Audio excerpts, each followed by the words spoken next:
Hi everyone, it's Derek from Classic Game Room. Hey, in case you missed it yesterday, we're counting down the top 10 NES games of all time, baby! You go back and watch yesterday's video for the first half, and keep in mind, this video is available in its original, uninterrupted form.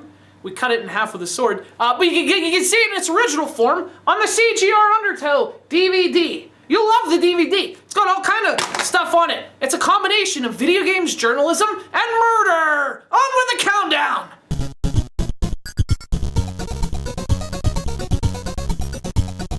It was 1993. I mean, the Super Nintendo had already been out for 2 years. We'd seen games like Super Mario World, and Castlevania 4, and A Link to the Past.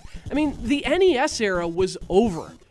I guess no one told Kirby. He jumped from the Game Boy to deliver a masterpiece on the NES, squeezing more from Nintendo's decade-old hardware than anyone had ever seen. I mean, Kirby's Adventure was such a beautiful game that even then, well into the 16-bit era, it got people to dig out those rectangular NES controllers for one more round of sore palms. And clogged arteries. Guess no one told Kirby about that either.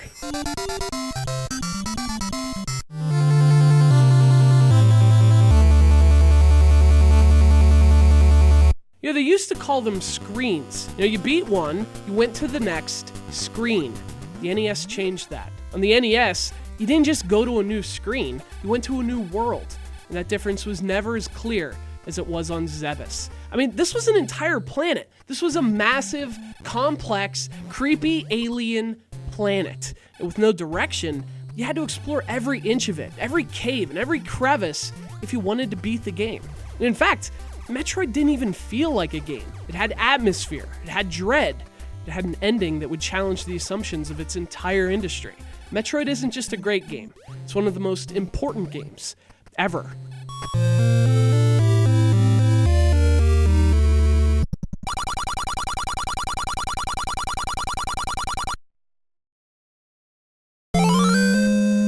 See, right there, you knew things were about to get nuts. I mean, you were always alone in video games. No one ever had to warn you about it.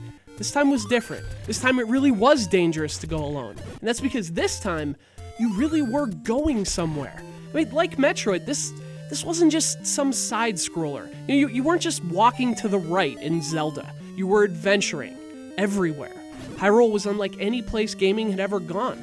A massive world with mountains and forests and rivers and no direction whatsoever. You had to find the right items. You had to talk to the right people. I mean, you had to think to play Zelda. Like you really were on an adventure. That's because, your living room aside, you kind of were.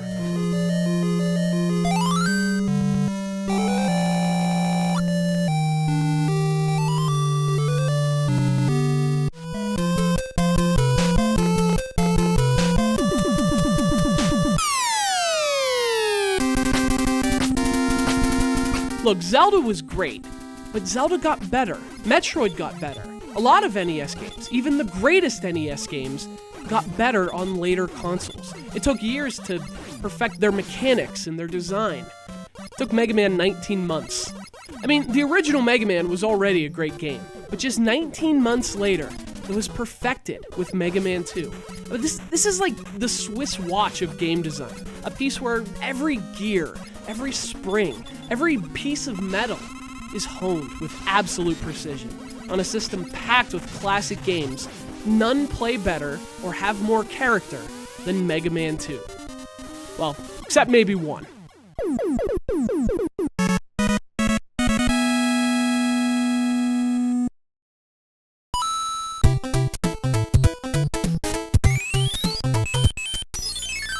This was a video game blockbuster before video games had blockbusters. I mean, it was on every television. It was in every magazine. It was like every kid on the planet was chanting, Mario, Mario. And they were in the commercials. And who knew if that was real or staged? Because holy crap, they even made a movie for Super Mario Bros. 3.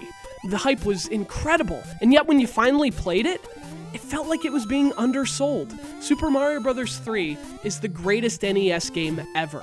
Might even be the greatest platformer ever. And you can make a strong argument that it might also be the best video game ever.